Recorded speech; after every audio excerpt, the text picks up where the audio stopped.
سپہر کے 3 بجے ہیں۔ السلام علیکم، یہ ریڈیو پاکستان ہے۔ مدثرہ اطہر سے خبریں سنیے۔ پہلے اہم خبروں کا خلاصہ۔ حضرت ابراہیم علیہ السلام اور حضرت اسماعیل علیہ السلام کی عظیم قربانی کی یاد میں قوم آج عید الاضحیٰ مذہبی عقیدت و احترام سے منا رہی ہے۔ آج ملک کے تمام چھوٹے بڑے شہروں میں عید الاضحیٰ کے اجتماعات ہوئے، جن میں ملک کی ترقی اور خوشحالی کے لیے خصوصی دعائیں مانگی گئیں۔ شہباز شریف نے ایران کے ساتھ تجارت، توانائی اور بجلی سمیت تمام شعبوں میں دو طرفہ تعلقات کو فروغ دینے کے لیے حکومتی عزم کا اعادہ کیا ہے۔ وفاقی حکومت نے بلوچستان کے سیلاب سے متاثرہ علاقوں میں ریلیف اور بحالی کے کاموں کے لیے ہر ممکن تعاون کی یقین دہانی کرائی ہے۔ پاک فضائیہ نے بلوچستان کے سیلاب سے متاثرہ علاقوں میں مسلسل امدادی کارروائیاں جاری رکھی ہوئی ہیں۔ بھارت کے غیر قانونی زیر قبضہ جموں کشمیر میں کشمیری وحشیانہ بھارتی فوجی تسلط کے زیر سایہ ایک اور عید الاضحیٰ منا رہے ہیں۔ خبریں تفصیل سے۔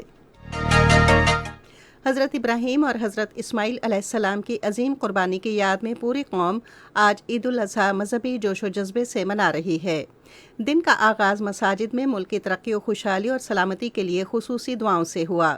نماز عید تمام بڑے شہروں اور قصبوں کی مساجد، عیدگاہوں اور کھلے مقامات پر ادا کی گئی۔ علماء کرام نے عید کے خطبوں میں حضرت ابراہیم اور حضرت اسماعیل علیہ السلام کی عظیم قربانی کے فلسفے کی اہمیت پر روشنی ڈالی۔ سنت ابراہیمی کی پیروی کرتے ہوئے مسلمان جانوروں کی قربانی کر رہے ہیں۔ شہری انتظامیہ نے عید الاضحیٰ کے 3 دنوں میں قربانی کے جانوروں کی آلائشیں ٹھکانے لگانے کے خصوصی انتظامات کیے ہیں۔ صدر ڈاکٹر عارف الوی نے آج صبح کراچی میں نماز عید ادا کی۔ انہوں نے ملک کی ترقی اور خوشحالی اور امت مسلمہ کی یکجہتی کے لیے دعا کی۔ صدر اس موقع پر موجود لوگوں سے عید بھی ملے۔ وزیر اعظم محمد شہباز شریف اور وزیر اعلیٰ پنجاب حمزہ شہباز شریف نے جاتی عمرہ رائے ونڈ میں عید کی نماز ادا کی۔ وزیر اعظم نے قوم کی خوشحالی، ترقی اور ملکی یکجہتی کے لیے دعا کی۔ شہباز شریف اور حمزہ شہباز اس موقع پر لوگوں سے عید بھی ملے۔ وزیر اعظم شہباز شریف نے آج صدر ڈاکٹر عارف الوی کو ٹیلی فون کیا اور انہیں عید الاضحیٰ کی مبارکباد دی۔ ٹیلی فون پر گفتگو کے دوران عید کے اس پرمسرت موقع پر دونوں رہنماؤں نے ایک دوسرے کے لیے نیک تمناؤں کا اظہار کیا۔ صدر نے بھی وزیر اعظم کو عید کی مبارکباد دی۔ وزیر اعظم محمد شہباز شریف نے پوری قوم کو عید الاضحیٰ کی مبارکباد دی ہے۔ آج ایک ٹویٹ میں انہوں نے اللہ تعالیٰ سے دعا کی کہ وہ ہماری دعائیں اور قربانیاں قبول فرمائے۔ وزیر اعظم نے اس موقع پر قوم سے کورونا وبا کے حوالے سے احتیاطی تدابیر پر سختی سے پابندی کی اپیل کی اور کہا کہ جانوروں کی قربانی کے بعد صفائی کا خاص خیال رکھا جائے، کیونکہ ملک کو صاف ستھرا رکھنا ہماری ذمہ داری ہے۔ ملک کے دیگر حصوں کی طرح آج پنجاب میں عید الاضحیٰ مذہبی عقیدت و احترام کے ساتھ منائی جا رہی ہے۔ لاہور میں مساجد، امام بارگاہوں، پارکوں اور کھلی جگہوں پر عید کے بڑے اجتماعات ہوئے۔ وزیر اعلیٰ پنجاب کی ہدایت پر عید الاضحیٰ کے موقع پر صفائی یقینی بنانے کے لیے خصوصی انتظامات کیے گئے ہیں۔ کراچی سمیت سندھ کے تمام چھوٹے اور بڑے شہروں میں عید کے اجتماعات ہوئے۔ خطیب اور ائمہ حضرات نے عید کے خطبات میں ملک کی ترقی، خوشحالی، سلامتی اور امت مسلمہ کے درمیان اتحاد کے لیے دعا کی۔ خیبر پختونخوا میں تمام چھوٹے بڑے شہروں میں عید کے اجتماعات ہوئے۔ قائم مقام گورنر خیبر پختونخوا مشتاق احمد غنی نے ایبٹ آباد میں نماز عید ادا کی، جبکہ وزیر اعلیٰ محمود خان نے گورنر ہاؤس پشاور میں عید کی نماز ادا کی۔ نماز کے بعد وہ لوگوں میں گھل مل گئے اور ایک دوسرے کو عید کی مبارکباد دی۔ کوئٹہ سمیت بلوچستان میں مختلف مقامات پر عید الاضحیٰ کے اجتماعات ہوئے۔ وزیر اعلیٰ Balochistan Mir Abdul Quddus Bizenjo, chief justice Balochistan high court justice Naeem Akhtar اور بلوچستان کے چیف سیکرٹری عبدالعزیز عقیلی نے گورنر ہاؤس کوئٹہ میں نماز عید ادا کی۔ وزیر اعظم محمد شہباز شریف نے ایران کے ساتھ تجارت، توانائی اور بجلی کے شعبے سمیت تمام شعبوں میں دو طرفہ تعلقات کو فروغ دینے کے لیے حکومتی عزم کا اعادہ کیا ہے۔ انہوں نے اس عزم کا اظہار ایران کے صدر ابراہیم رئیسی سے ٹیلی فون پر گفتگو کے دوران کیا۔ دونوں رہنماؤں نے ایک دوسرے کو عید کی مبارکباد دی اور دو طرفہ تعلقات پر بات چیت کی۔ وزیر اعظم نے کہا کہ مشترکہ اقتصادی کمیشن کے جلد آغاز سے دونوں ملکوں کے درمیان معاشی تعلقات کو فروغ حاصل ہوگا۔ انہوں نے یہ امید بھی ظاہر کی کہ جلد سرحدی مارکیٹوں کو فعال کیا جائے گا، جس سے سرحدی علاقے میں روزگار کمانے میں آسانی پیدا ہوگی۔ وزیر اعظم نے بروقت مدد اور صوبہ بلوچستان میں جنگلات میں لگی آگ بجھانے کے لیے IL-76 طیارہ بھجوانے پر ایرانی قیادت کا شکریہ ادا کیا۔ ہر سال زائرین کے سفر میں سہولت فراہم کرنے کی غرض سے ایران کے تعاون پر وزیر اعظم نے عوامی تبادلے کو بڑھانے پر زور دیا۔ وزیر اعظم نے مسئلہ جموں کشمیر پر ایران خصوصاً رہبر اعلیٰ کی دیرینہ حمایت کو سراہا۔ صدر رئیسی نے عید کی مبارکباد دینے پر وزیر اعظم کا شکریہ ادا کیا اور دو طرفہ تجارت کو فروغ دینے اور خصوصاً مکران ڈویژن کو بجلی کی فراہمی پر ایرانی تعاون کی یقین دہانی کرائی۔ یہ خبریں آپ ریڈیو پاکستان سے سن رہے ہیں۔ وزیر اعظم محمد شہباز شریف نے بلوچستان کے وزیر اعلیٰ عبدالقدوس بزنجو کو بھی ٹیلی فون کیا اور انہیں عید الاضحیٰ پر مبارکباد دی۔ بات چیت کے دوران حالیہ مونسون بارشوں سے متاثرہ علاقوں میں امدادی سرگرمیوں کے بارے میں بھی تبادلہ خیال کیا گیا۔ وزیر اعظم نے شدید بارشوں اور سیلاب میں قیمتی جانوں کے ضیاع پر گہرے دکھ اور افسوس کا اظہار کیا۔ انہوں نے یقین دلایا کہ وفاقی حکومت امداد اور بحالی کی کارروائیوں میں بلوچستان حکومت کو ہر ممکن تعاون فراہم کرے گی۔ پاک فضائیہ بلوچستان کے سیلاب سے متاثرہ علاقوں میں مسلسل امدادی کارروائیوں میں مصروف عمل ہے۔ پاک فضائیہ کے ترجمان کے مطابق کارروائیوں کے دوران راشن، خیمے، ادویات، پینے کا پانی اور کمبل سمیت دیگر امدادی ساز و سامان فراہم کیا گیا ہے۔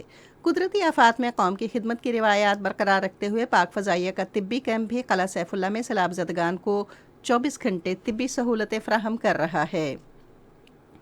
بھارت کے غیر قانونی زیر قبضہ جموں کشمیر میں کشمیری جبری بھارتی فوجی تسلط کے زیر سایہ ایک اور عید الاضحیٰ منا رہے ہیں۔ کشمیر میڈیا سروس کی ایک رپورٹ کے مطابق مقبوضہ علاقے میں عید الاضحیٰ کے مبارک دن بھی بھارتی ظلم میں کوئی کمی نہیں آئی۔ حکام نے تاریخی جامع مسجد اور سری نگر کی عیدگاہ میں لوگوں کو عید الاضحیٰ کی نماز پڑھنے کی اجازت نہیں دی۔ فوجی محاصرے اور بھارتی افواج کی ہراسائی کے باعث لوگ مقامی پارکوں اور دیگر جگہوں پر جمع ہوئے۔ کل جماعتی حریت کانفرنس کی قیادت نے عید الاضحیٰ کے موقع پر بھارتی فوجیوں کی جانب سے کشمیریوں کی نسل کشی پر تشویش کا اظہار کیا ہے۔ ادھر بھارتی پولیس نے سری نگر میں زیر حراست ایک نوجوان کو شہید کر دیا ہے۔ نوجوان کو ناتی پورہ کے علاقے سے گرفتار کیا گیا اور تشدد کے بعد اسے شہید کر دیا گیا۔ جنوبی افریقہ میں آج سوویتو ٹاؤن شپ میں مسلح افراد نے فائرنگ کر کے ایک سرائے میں 15 افراد کو ہلاک اور 9 کو زخمی کر دیا۔ پولیس نے ایک بیان میں کہا کہ رائفلوں اور پستولوں سے لیس مسلح افراد نے سرائے میں داخل ہو کر فائرنگ شروع کر دی۔ پولیس نے کہا کہ فائرنگ کرنے والوں کی تلاش جاری ہے۔ ریڈیو پاکستان اپنے ہفتے وار سلسلے جمہوریت اور جمہوری رویے میں جمہوری نظام میں شہری اور شخصی آزادی کے نام سے ایک مباحثہ آج شام 4:05 پر اپنے قومی نشریاتی رابطے پر نشر کرے گا۔ موسم محکمہ موسمیات کی پیش گوئی کے مطابق آئندہ 12 گھنٹوں کے دوران اسلام آباد، شمال مشرقی اور وسطی پنجاب، بالائی خیبر پختونخوا، شمالی بلوچستان، پوٹھوہار ریجن اور کشمیر میں گرج چمک کے ساتھ مزید بارش کا امکان ہے۔ اس دوران بالائی خیبر پختونخوا، بالائی پنجاب اور کشمیر میں موسلا دھار بارش کا بھی امکان ہے۔ گزشتہ 12 گھنٹے میں ملک کے اکثر علاقوں میں موسم گرم مرطوب رہا، تاہم کچھ علاقوں میں بارش بھی ریکارڈ کی گئی۔ منڈی بہاؤدین 75 ملی میٹر، گجرات 67، کوٹلی 67، کراچی 59 اور بنیر میں 18 ملی میٹر بارش ہوئی۔ آج ریکارڈ کیا گیا بعض شہروں کا درجہ حرارت: اسلام آباد 32 ڈگری سینٹی گریڈ، لاہور اور کراچی 33، کوئٹہ 32، گلگت 37، مظفر آباد 35 اور مری 22 ڈگری سینٹی گریڈ۔ مقبوضہ جموں کشمیر میں لیہ کا درجہ حرارت 18، سری نگر 25 اور جموں میں 31 ڈگری سینٹی گریڈ رہا۔ خاص خبروں کا خلاصہ آخر میں ایک بار پھر۔ حضرت ابراہیم علیہ السلام اور حضرت اسماعیل علیہ السلام کی عظیم قربانی کی یاد میں قوم آج عید الاضحیٰ مذہبی عقیدت و احترام سے منا رہی ہے۔ آج ملک کے تمام چھوٹے بڑے شہروں میں عید الاضحیٰ کے اجتماعات ہوئے، جن میں ملک کی ترقی اور خوشحالی کے لیے خصوصی دعائیں مانگی گئیں۔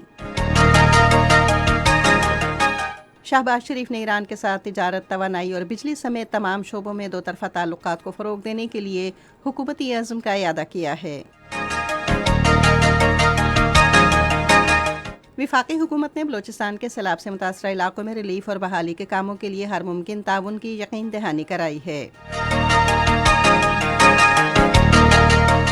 پاک فضائیہ نے بلوچستان کے سیلاب سے متاثرہ علاقوں میں مسلسل امدادی کارروائیاں جاری رکھی ہوئی ہیں۔